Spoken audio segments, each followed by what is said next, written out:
Hey, folks, it's old Rusty here, and I'm just living my best life and just reselling stuff here and there and trying to make a buck or two, as I imagine that you guys are also doing. So why don't we get into this video today? It's going to be heavily on jewelry, although we have other things too, like fine artwork, for example, and other wonderful items that I expect to make a buck or two on. So why don't we talk about this?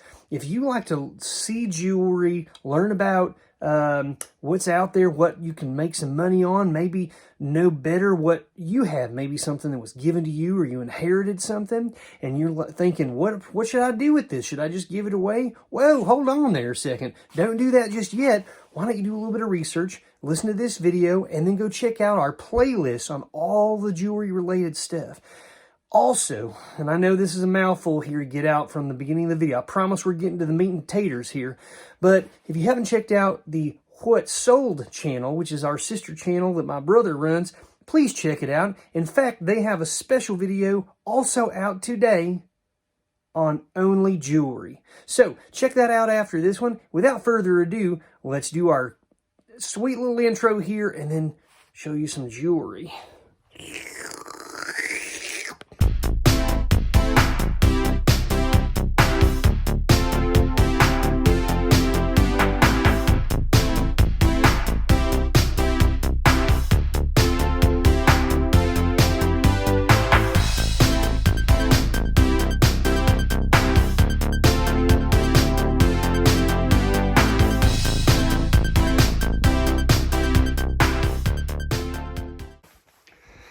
Everyone, this week I've been heavily working on various things of jewelry. You can see that I have bags and bags of things that I have worked on, and this is the last of the hoard down there of costume jewelry. I've got a variety of some necklaces, some bracelets here, not anything real valuable, and then these are different baggies of vintage earrings. All right.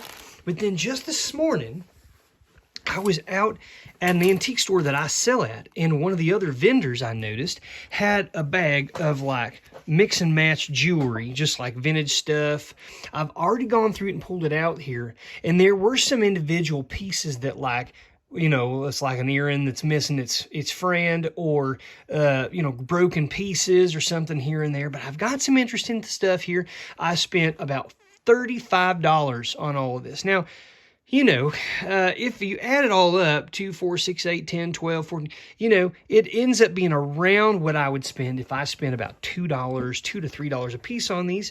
Now, would I have bought all of these for that much? No is the answer. However, the ones that I'm going to make good money on will more than make up for my cost. So let's talk about it for just a moment. What we have over on this side is just a nice little bar, a pin brooch that's kind of ornately carved. But when I turn it over, this is what you're going to notice. Okay, you can see all these squiggly lines that are made to make it look more attractive and interesting from the back. This is not a design that you would see, particularly like this. You're not going to see this on really old jewelry.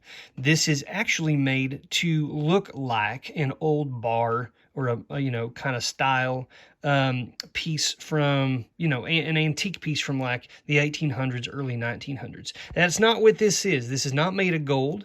This is some sort of alloy with a gold tone. This counterpart, the original piece, would likely be made of gold filled, or maybe even solid gold. I have seen ones like that. Then down here, we've got a couple of other still more modern pieces of costume jewelry brooches. You know, it's fine. It's like, it's a clover, or like a little flower. It's not real old. You can see this piece is featuring a stone that's made to look like jade. It might be nephrite. It might not be. We're missing a stone, I believe, in here. Well, maybe not. But the latch here on the back of it, where this goes into this, is broken, as you can see. So it's damaged, and that's why they put it in this mixed bag, right? We've got some earrings here that are metal. These are older. They've been painted. on the outside of them, see? So it's like black in the center, white. Flowers, they could be cleaned up a little bit. They're a little bit, you know, dirty and dusty. And then this is some sort of like a modern looking piece. This has got some sort of an enamel over it, protecting it, also painted. And then they've just glued these things, or soldered, but I think it's glue on the back. So these are sort of modern statement rectangular earrings. Down here, same thing. This is more of a modern thing. This is kind of like like from an old green soda bottle glass, almost like broken glass that's kind of, it's been tumbled, so it's not jagged, it's not bright, it's frosted looking. And also, you know, it has been wired up with like a fake pearl there. This one's missing the little blue piece. So again, they threw it in here because they thought that there was something wrong with it, or it was, they didn't think it had enough value to sell on their own. But like this pair of earrings is fine. Vintage rhinestone, green rhinestones, clip-on earrings, no brand on them. That's all right. We can sell those with our other earrings over here, no problem. And then this was kind of neat. We have these screw back ones, and these are a little bit older, I can tell.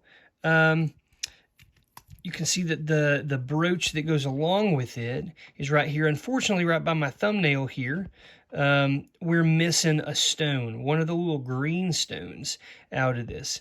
Now, sometimes it makes sense to replace rhinestones, and perhaps some of you keep broken pieces so that you can do other craft things with them, or maybe you can repurpose the stones in new pieces you get a hold of, like this, for example. You can see that the fake pearl up here is kind of discolored, kind of ugly. The other two look okay, but it's missing a couple pieces. We might need to do some work and try to fix that before we go to sell it, unless we just want to put it in a lot also. Here's some more modern looking earrings right here. You can see just kind of like an interesting shape. They're just kind of stuck together. This also interesting little brooch, or like a bangle bracelet really, and I don't know why it's not wanting to zoom in, but you can see here, this is kind of like a, goodness gracious folks. All right, this green stone is called malachite. And that this way this has been made is that they had cut these little grooves. You can see just like that on the side there. And if I put it down here, you can see it better. There's this space right here. Try to zoom in on it. My goodness gracious, it won't zoom in on the doggone thing here, folks. Let me put my hand on it. Maybe it'll focus here now. But you can see that there's this groove right there. And that stone is missing out of it, and it's missing in a couple spots, over here. Again, this was damaged. It's not made of gold. It's not magnetic. I think it's more brass. But you can throw this in a lot, you know, and somebody's going to add to the lot. Somebody might want to repair it, might want to fix it. And then we have a couple of rings here. Same situation. This one is missing a stone at the top. This one's missing a little, well, it's got that one in there. I think this one's okay. But again, there's some discoloration on the top of that. So you can see the silver alloy underneath of whatever that plating is. And so that's why they put it in this sort of grab bag. Moving on, a couple of other things we don't need to dwell on. This is just a newer silver tone bracelet with a pendant. This is a cameo type brooch. However, this is just like a hard resin, like a plastic. So that is not actually carved by hand. And this metal has the type of look, it's a little bit, just the way that the texture is on it, folks. A lot of times, if you deal with metals and alloys, gold and silver a lot, you get to where you can spy certain areas that are either enticing or concerning, and it helps you determine whether or not you think it's gold. And of course, you got to always do your test. You should have a scratch test and things like that at the very least. You don't want to just go off your gut, because sometimes you'll be wrong. Things can fool you sometimes. But I can tell by looking at this is just kind of a cheaper piece, but it still looks attractive, and so it will draw a buyer at some point. This right here is a nice little pendant that would go on a necklace. However, you can see, again, we've got a stone missing. It's going to be almost like a pear-shaped type thing, or a teardrop almost. And so that's a bummer. But again, this will go in a lot. You can make a lot that says damaged, or missing stones or missing pieces, and people will still buy that to do craft things out of. I might even hold on to this, right, just so that I could use these stones in another piece of jewelry if I missed something. Like all of these along the edge here would go just nicely in another piece of costume jewelry if I could pull it out of there and just glue it in place. Now, we're about to get to some of the exciting stuff. Let's get through some of the other kind of not as valuable stuff first, and then we'll go. I don't know what this is. You can see it kind of has this interesting iridescent kind of look to it. This pendant, I don't know what this is. I don't know if it's resin or what, but it's kind of cool looking. I like the design of this. There's like holes in the side right here. You can see that piece, and also over here on that side. So I don't know what that's for. You got this bezel around here in the back, and then this interesting chain here. This is all more like brass. Now, of course, I don't at all think that this has gold in it, but I am going to do my scratch test just because I don't want to accidentally sell something to somebody for a very low price if it's worth something. If this chain had gold in it, or even gold filled, it would likely say it around this little barrel here that in it. But this particular type of clasp is a little bit of an older design, and so I don't think that this was made yesterday or even last 10 years, but I don't quite know how old. So I'll have to do a little bit more research on that. This was kind of fun.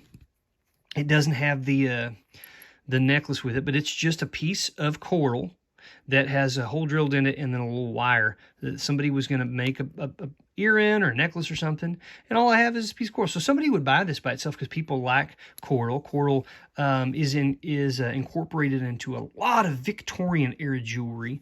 In fact, some that I will even maybe show you here in a little bit. Now this is fascinating to me. Big old rhinestones, plasticky things. They look like a citrine or something like that, but I don't believe that they are. I think that they're rhinestones. What I don't know, this has a lot of hallmarks that make me think that this could be made out of sterling silver.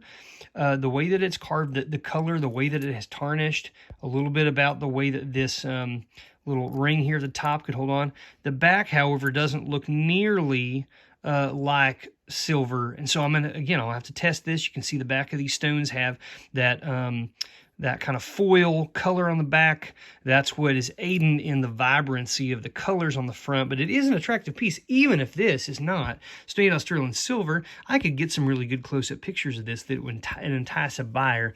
And if not on its own, it would be the type of thing that could, let's say, help seal the deal on a sale of a lot. Right, like if you were like if you know the world of say of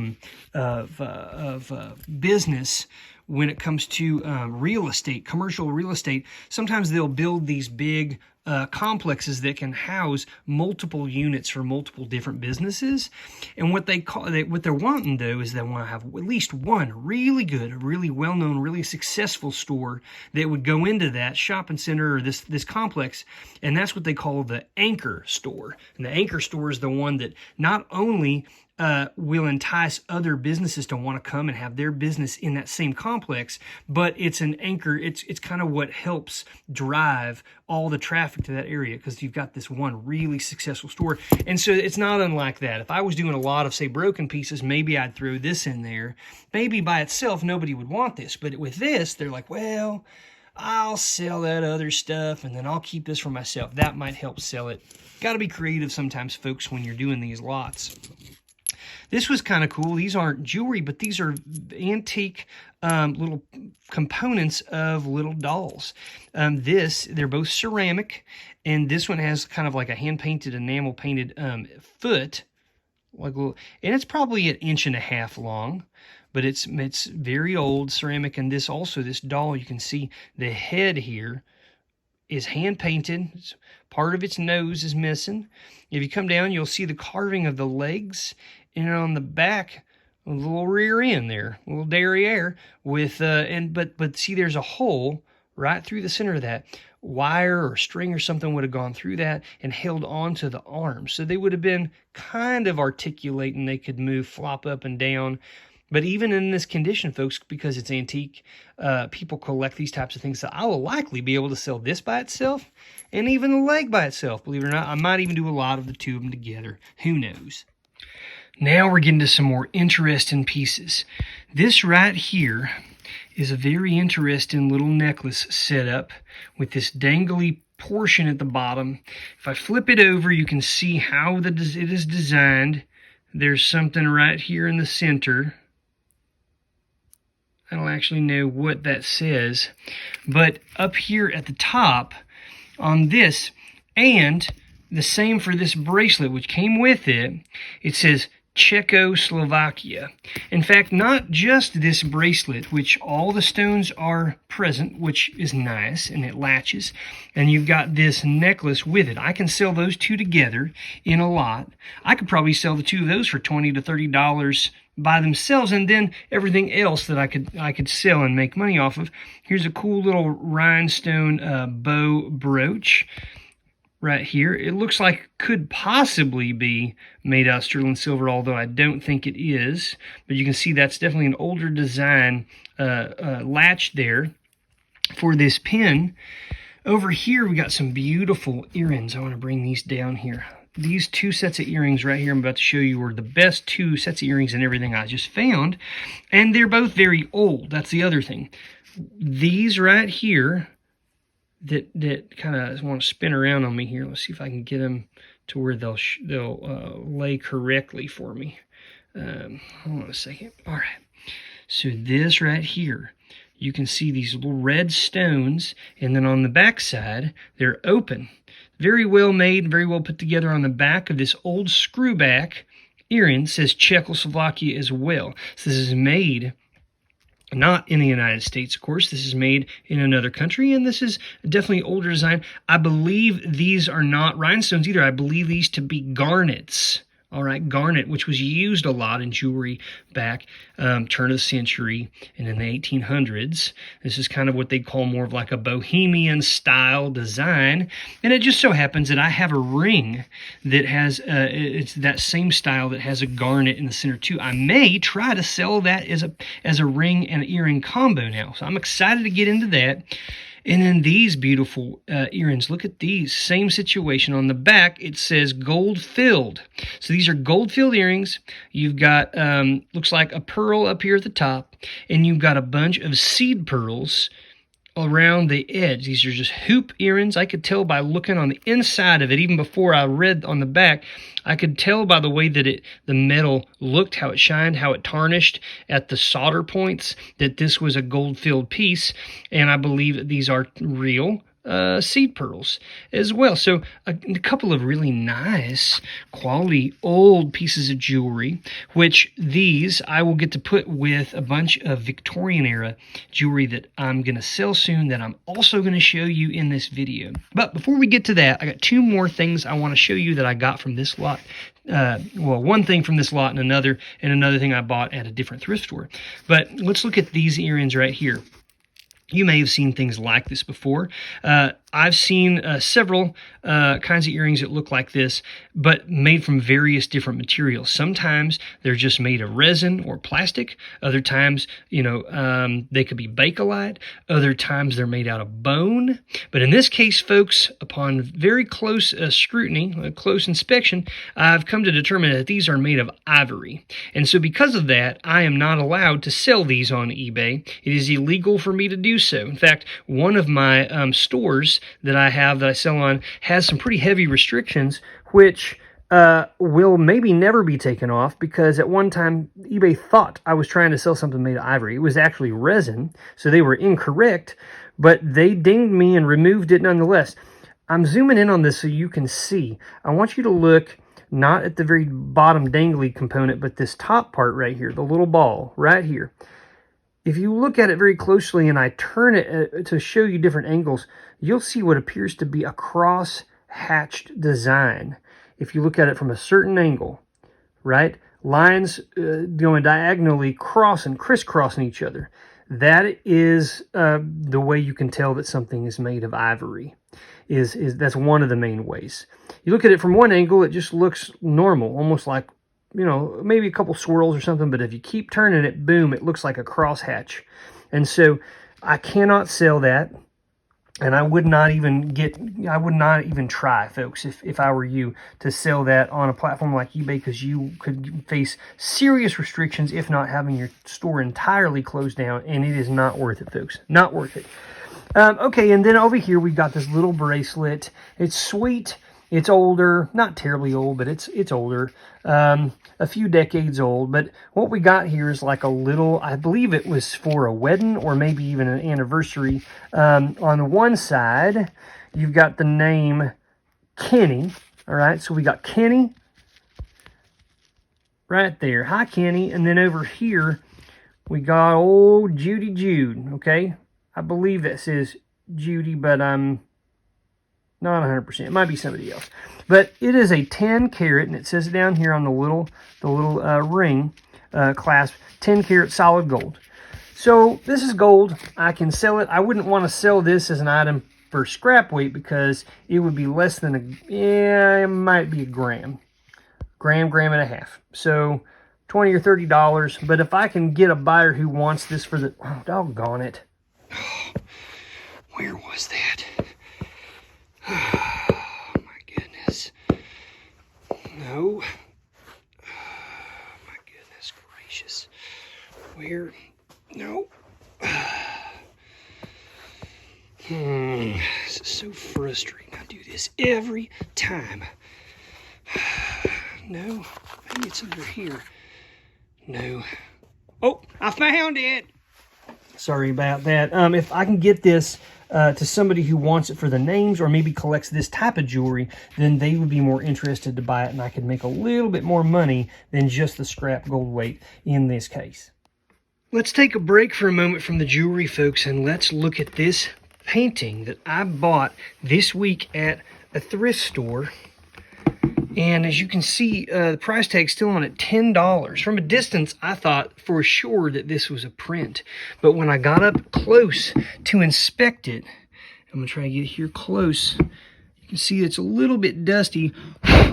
It has not been varnished, but if you get close, you can see, folks, these brush strokes. You can tell that's really paint on there. This is not a screen printing. If you get out a loop and you take a look at it, you know, it also verifies that there's not like grainy or dotty or anything.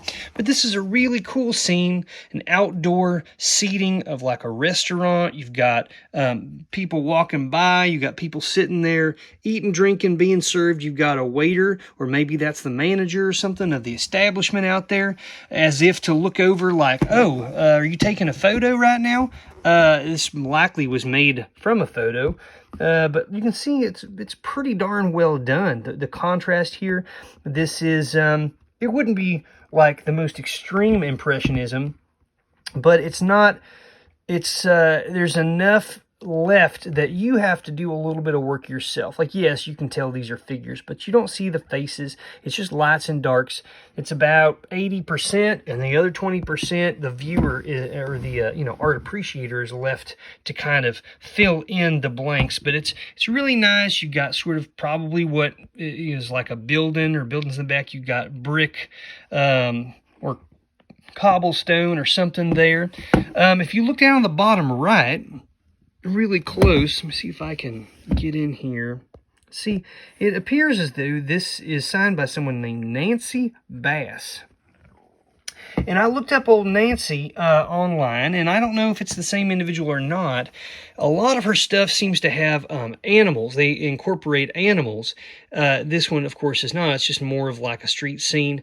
However, the style of her artwork and the colors she uses, and even the way that she paints, her brush strokes, some of those themes, they seem to be very similar. And so I'm believing that that's probably her, if not someone else that does the same type of work. Flipping this over and examining the back, not surprised. This is this was professionally framed by Creative Framing in Charlottesville, Virginia. Okay, so it's not all that old. It doesn't look like there's no the frame itself is fairly new, but for $10 to have a piece of artwork that's original, that is signed, that is of this quality, is a sort of a rarity. I don't come across ones that I like that are as well put together for such a price. If this is in fact the same person I found, she sells things for over $1,000, has stuff in multiple galleries. So who knows? Maybe I could throw this up, and even and especially since it's uncharacteristic maybe of some of the other pieces that she's made, perhaps I could sell it for a good amount. But I mean, if I sold this for $100, I would get 10 times my investment back. I think I could probably sell this for several $100s to the right buyer. All right, back at the jewelry.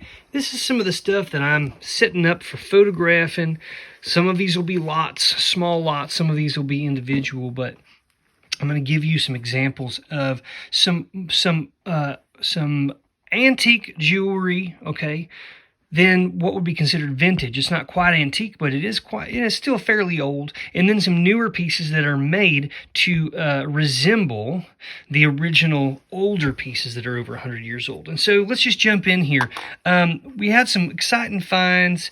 These were kind of hand-picked at various places, thrift stores and whatnot. This was on a previous video. It's a wishbone shape here. It's a little brooch. It's gold-filled.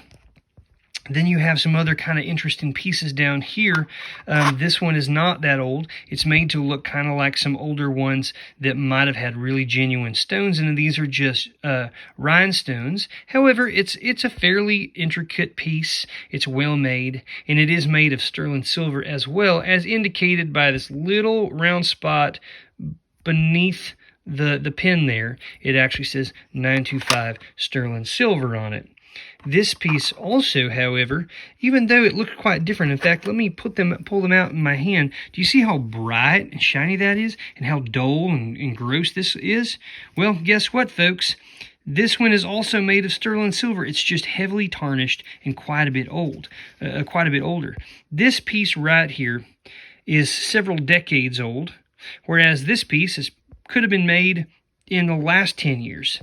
What you're looking at here is a carved out onyx, which is the gemstone here, the black, and then just, a very Victorian kind of flowy look here, almost Art Nouveau in some ways. Little brooch. Beautiful. It has a little bit of texture back here, but it has been tested. Nice piece. And then over here we've got a couple of other older. These are more vintage pieces. These are rhinestones. It's a brooch. You flip it over, you can see the rivets here, which we discussed earlier. And if I go to this one, you're going to see the same situation. Purple and faux pearls. You flip it over, the rivet in the center. There was a certain time period where a lot of makers were kind of designing jewelry in similar fashion. The round, you've got... It incorporates two different colored stones. You typically have either clear rhinestones and then a darker or bright colored, like over here, or you have rhinestones with faux pearls. Okay, and then over here is another fairly old brooch. This has red stones that are made to mimic garnets. And then on the back here, you can see it's just the design here. Instead of rivets, you do actually kind of have a very tiny little hole rivet there where this top piece would have been soldered down onto the top of it. And then over here, we've got some a little bit newer. These are some what they call Aurora Borealis. It's that color scheme here, that iridescent color. They can come in a variety of primary colors. You can see these are kind of in the pinkish, bluish, greenish, but some are heavily red, heavily blue, that sort of thing. But I paired these with this necklace, which is also that Aurora Borealis. Very, very brilliant, very beautiful. And the good news is most, if not all, in fact, I'm seeing one right here. I think this is the only one right here where my thumbnail is. It's missing that one stone. Somebody might want to buy this still, though, because it would be very difficult to tell certainly from a distance, and even if up close, it's hard to tell that that's even missing. I inspect things very, very closely before I sell them because I don't want to get into a situation where they feel like I was trying to manipulate or sell something that I did not describe correctly. So we'll check that out. If we list it individually or with those earrings, we'll definitely note that. But then we've got this other kind of interesting little bracelet here with these cabochon stones here. They're just probably like a lucite or some type of a plastic. They're not even glass, and they're certainly not real gemstones. This probably has some sort of like a faint gold wash over it, but it is not actually gold. And I don't even believe that it's sterling silver either. It's certainly not marked that way.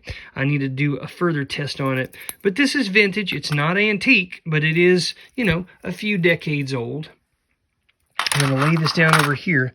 Okay, now to some of the other fun, good stuff. Let's finish up here in this tray and we'll move over to the antique stuff. This is a sterling silver piece that I bought for $3 yesterday.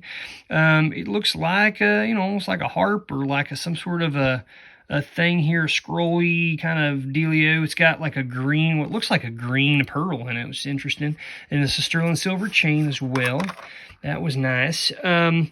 Then we're going to show you this. This right here is a Sarah Coventry, which is a costume jewelry brand. This is very pretty. I think this is called the Remembrance set, if I'm recalling correctly. Faux pearls, a bunch of different rhinestones, colored rhinestones. Right here where my thumb is where it says Sarah Cov on it. And it goes with these as well. This originally could have been sold in like a little package so that, you know, would have been branded in like original box. I don't have the original box. Again, it says Sarah Cov there.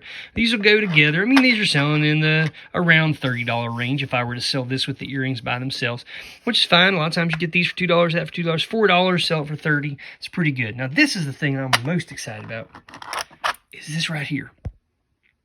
Not this exactly, but as I slide these over, I'm going to pull out how this came to me. So this was in a lot of costume jewelry. It was this. It was in like a grab bag, right? Like I just showed you. And then this necklace was on it. Now, first thing I noticed was that they just didn't seem to go together. Even though this style is kind of old style, you know. When you look at it very, very closely, you'll notice that, okay, it's not that heavy. It's not heavy enough for these to be actually made of glass or genuine gemstones. It's too light, right? So I know that these are made out of plastic. Also, just kind of that sound, like it's, you know, and it's also cut in such a way that I don't believe for a second that this is a real stone. So, okay, it's plastic. It's not that heavy. The look and color of the metal does not, even though it's a little dark on the inside, it's made to mirror the tarnishing of sterling silver, although I can tell because of the weight of it that it's not. And also, you look at the back. Do you see how all this is so speckledy like that? Sterling silver would not look like that. It would have originally been polished, but in the molds would not have looked like this. So either this mold was not very good, or what's more likely is whatever this coating is on this is it's not very good or very durable. I don't even think, based on the weight of this, that there's much metal in this at all. This may be like some sort of a hard plastic that has this silvery coating, almost like spray paint on the back of it. So my point is, it's made to look like an antique piece, but it is very much cheap and newer. But let's look at this. When I looked at this necklace and I noticed this clasp, I thought, all right, this is an older piece. This does not fit color-wise with that, so clearly somebody just put a chain that they had around or onto this this piece. But it's also a very unusual clasp, one that I do not come across hardly ever. It's this interesting kind of plunger situation where you could pull it down like this with your thumbnail, pull it down and then it pop back up. And on the end of it, if you were to inspect that very closely, it says Pat Pinned, and then it has like a 6 or 7 digit number. That stands for patent pending, and it's giving you the patent number that's specifically for this particular type of movement, type of clasp. I looked it up. And this is from 1967. So it's actually newer than I thought. I thought that this would been from like the 20s or 30s or maybe even older, but it's not. 1967. But here's the next best part. I tested the clasp and the chain itself, and it is 10 karat solid gold. So somebody had a gold necklace that they didn't realize was gold, and they put it on a very cheap costume pendant. So this is going to go in here with the broken stuff and the stuff that is not that valuable. And this necklace, being the size that it is, being the weight that it is, I'm going to sell for probably $250 to $300. And that's a really good flip. Now we're to the better stuff, folks. This, what you're looking at here, is a legitimate Victorian era, true antique jewelry. Everything that you're looking at here, folks, is gold filled or silver. You can see I threw these bohemian earrings in here because they fit the bill as well, time period wise. You've got a variety of pieces. So let's start and talk about this. What we have here is an antique pocket watch, an antique pocket knife rather, that is gold filled. It says it up there, and it has, you know, a place where you could have had your initials monogrammed on there or etched in there. And it's attached currently to sort of a multi-purpose chain. A lot of times this is basically like a pocket watch chain, but it's also gold filled, and that has standalone value. I could sell that by itself. I could sell this by itself, or as a pair. Then moving on, we've got this gorgeous little set that I put together here. These are gold-filled earrings, okay? Very beautiful. Etched here with these like kind of fake bell-looking things that dangle down there. Dangle earrings. Beautiful little pieces. And I'm pairing those with this necklace. Now, if I pull this necklace up to show you, you're going to see that it's incorporating basically a cameo. You got that multi-tone colored gold again. You got the copper colors up in the corner, the yellow color, and then you've got this tiny dot there, this one here, and at the top, this blue. Now, I don't actually know if that is coral or if that's like an enamel colored paint just yet. I'm not quite sure, but it gives a really cool color contrast. As I pulled this up, this earring came with it. Okay. Put that back here so we can see. The actual chain is quite beautiful as well. Look at the kind of the way that that's made with that design in there.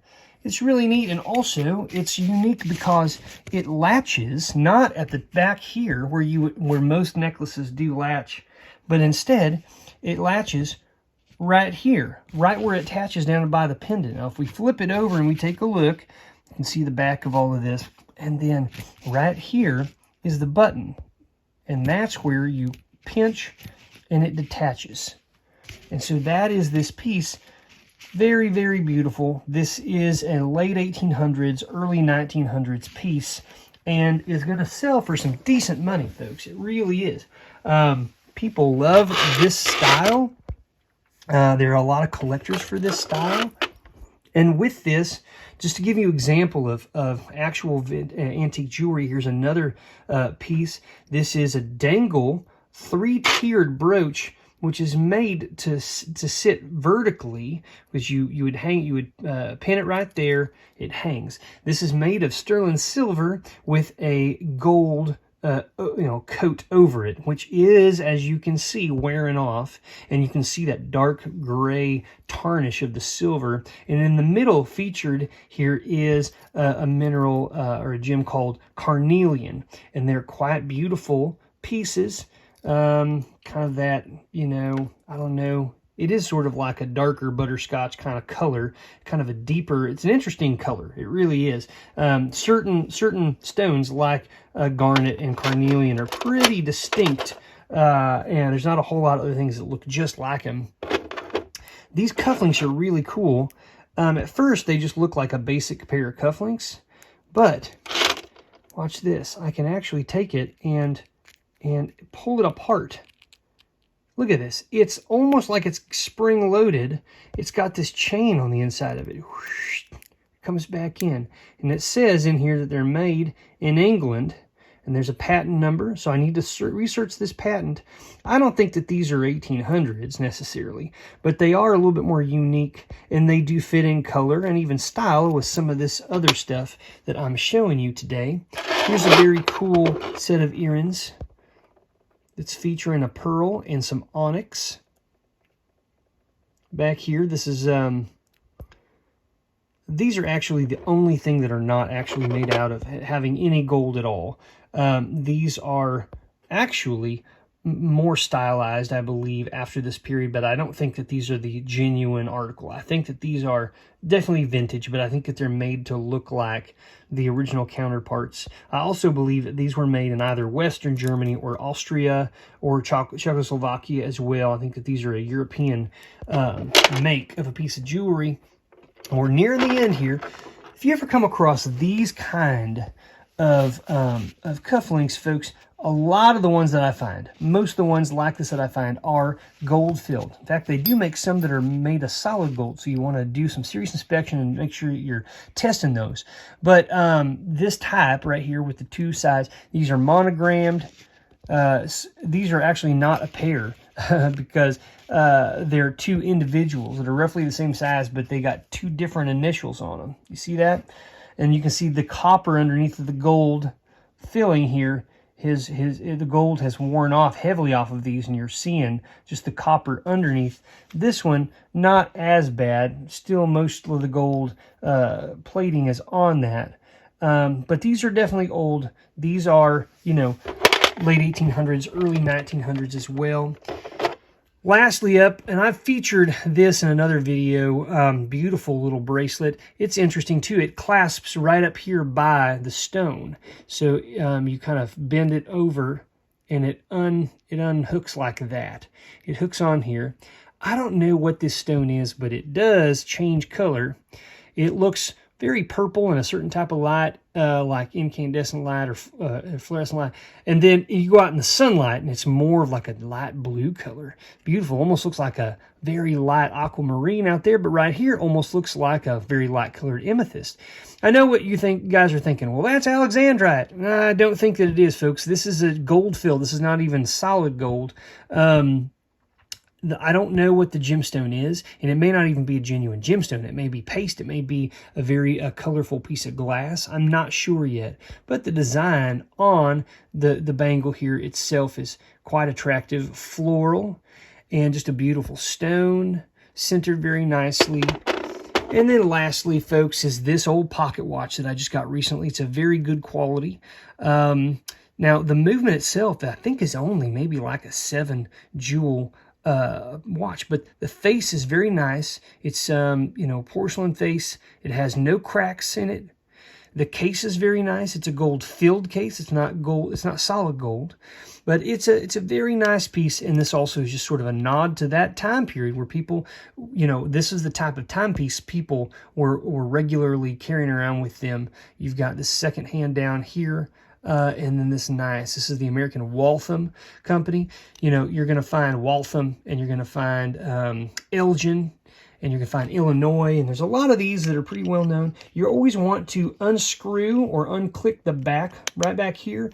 You unscrew it like this, and then you look at the movement. The movement will tell you what the number is. They'll have a serial code, and you can look that up to determine the age and what type of movement it is. And then on the inside of the case, you'll be able to tell whether what it's made out of. It will say if it's made of silver. If it's made of gold, it'll give you a carat, or it'll say something like guaranteed or warranted, and that just means that it is gold plated oftentimes. So anyhow, I hope you enjoyed this, folks, looking at this antique jewelry with me. I think it's quite beautiful. It's very interesting to see what the style was like at the time.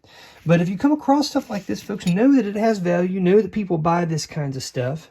They also buy stuff that's vintage, not terribly old. And they even buy costume jewelry that is not all that, valuable. They make kind of mass produce stuff, but people do all kinds of things. They do art projects, they craft with it, they still wear it. There's a variety of buyers for all of these things. Keep a lookout, folks. I try to stay at the $2 to $3 a piece for items that are branded, and I'll go up a little bit more if I can tell that something is very old or maybe made of a precious metal like silver or gold. Thanks again for tuning in today, folks. I hope that helped you. I hope you enjoy learning a couple of things. If you got some advice for me, please give it. We're trying to learn as well. Good luck finding some treasures out there. And don't forget, check out the What Sold channel. Today we got a new video on jewelry only. Just love that jewelry. Take care now, cousins. We'll see you soon. Beep, boop, boop. Let's go make some money. Rusty, Rusty, Rusty, how to? Rusty, Rusty, Rusty, how to? Rusty, Rusty.